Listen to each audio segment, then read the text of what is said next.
Hi and welcome. I'm Ruth, and let's chat about They Bloom at Night and how to seal your own fate. So, the first book, They Bloom at Night, this is a science fiction book.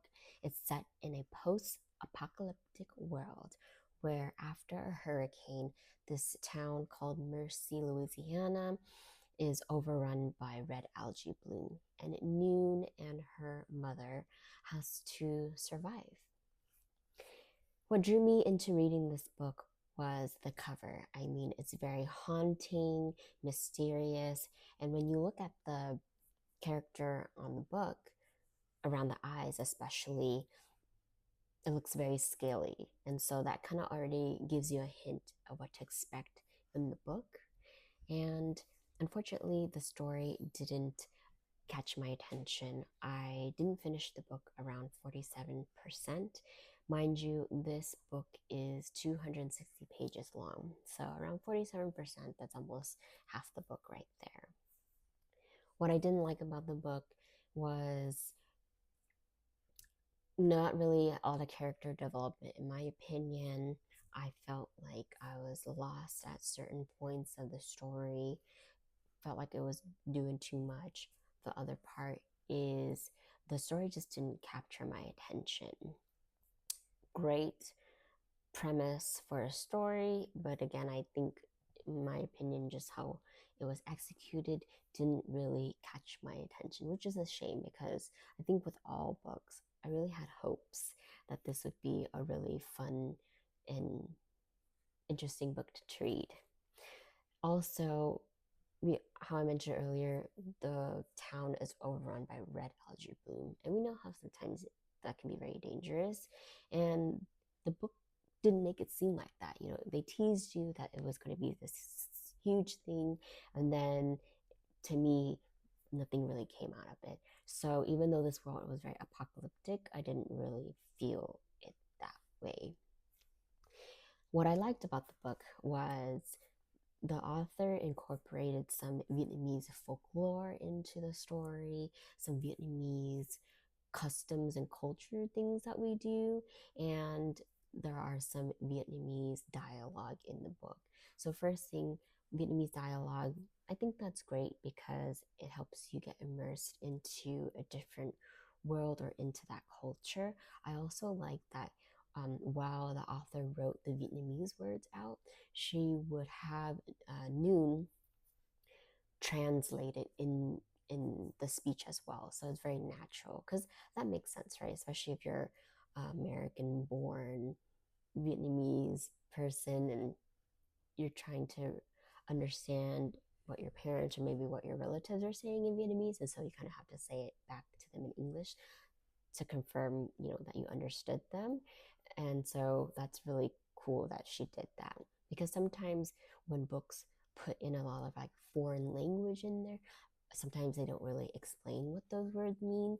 And so it could get a little cumbersome, stopping where you're reading to go look up what the word means. And so her translating what they mean really helps with that. To the Vietnamese folklore, so there's some like mythical creatures and stuff that they talk about here. And then the third one is what some of the customs that we do. So I was really surprised and shocked that the author put this in there, but I liked that she did. So in Vietnamese, it's called gao ya, and in English, it's called coin rub.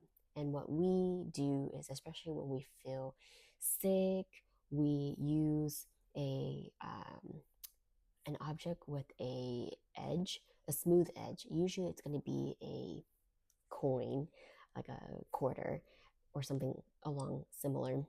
And then we would put like tiger balm, whether on our chest or on our back, and then we start rubbing. And then that we believe promotes like blood flow and it's supposed to be good for you. Technically, it's not supposed to be dangerous. I mean, you'll see the lines. And so for a person that doesn't know what that is, it might look shocking. It might look like, oh, does it hurt? I mean, of course, it hurts because you're rubbing against your skin, but it shouldn't hurt where you are damaging your permanently damaging ear or skin and things like that. So you shouldn't bleed. It's just supposed to show a little bit of like redness. And so that's what we believe. So I thought that was really, again, cool that they incorporated that into the story. Oh, I forgot to mention, um, along the lines of coin rub, athletes also started doing cupping. And so if you don't know as well, cupping is similar where when we do cupping, it's supposed to help release tension in the muscles. So I'll put up some pictures about cupping too. So I feel like, maybe these practices could have some science to it, or it could just be more placebo effect. But, I've grown up doing it and it hasn't hurt me per se. So um, it's cool that we get to share a little bit more about like what other customs and cultures that we do. I don't know if other like East Asian cultures also do some sort of type of gao ya, coin rubbing, but at least speaking from the Vietnamese side, that's what we do. Okay, because I DNF'd this book and the reasons I listed why I wasn't a fan of this book, I'm going to give this book a 1 star. Just because I'm giving this a 1 star doesn't mean that you, as the viewer, going to feel the same as I do. I would always say taking my reviews as a grain of salt. Check it out yourself and see what you think. I would love to also hear your thoughts on it, right? So, on to how to seal your own fate. So this is the second book of Kristen Perrin's mystery book series. She wrote her first book, How to Solve Your Own Murder. So I'm happy that she did a second book. A couple things that I liked about this book: some of my favorite characters are coming back. This book has good writing, in my opinion, with a balance of like some seriousness, some silliness. I also like that I wasn't able to figure out some things in the book. I think the author does a good job of leading you one way, leading you another way, and then surprising you. Because sometimes I feel like when I read certain murder thriller books, I kind of am able to figure out who did it. And so with this book, it was a good goose chase of figuring out, who the players are. I think she does a really good job also really being clear of when you're reading in present and past tense, because I think, again, some books, it's hard to figure that out. And so this is very nicely laid out. I did enjoy the author's writings. And can we like talk about the book cover here?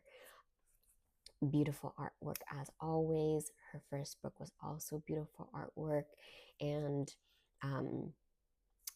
it adds to the mystery of the book too.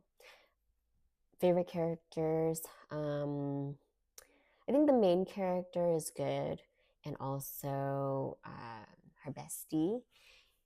With the main character, and the bestie, they have a good dynamic. They're different with certain interests that they have, but at the same time, they have each other's back, and they're friends and bonded for life. This story also reminds me of certain shows like Only Murders in the Building and After Party, because again, I think those shows really have a good balance of some seriousness, some emotion. While I didn't feel like sadness emotions in this book, but I can see, for example, if this book were to turn into a book to TV or movie series, there might be some sad elements that make you cry. But to me, I didn't cry, but I did get the silliness, the seriousness, the wanting to really try to solve murders, and you can just tell that from the characters. Did I have like any cons about this book? I'm sure there are, but I can't think of it at the moment. But while this book was a solid book, I would rate this a 3. If you wanted to know my thoughts on the first book, check out my video above or below here. But yeah, I would recommend you read this book. Let me know your thoughts. Did you also like the second book of this series? Like always, please leave a like, comment, share. It would help me so much. I'll see you in the next video, and I will bid you happy reading.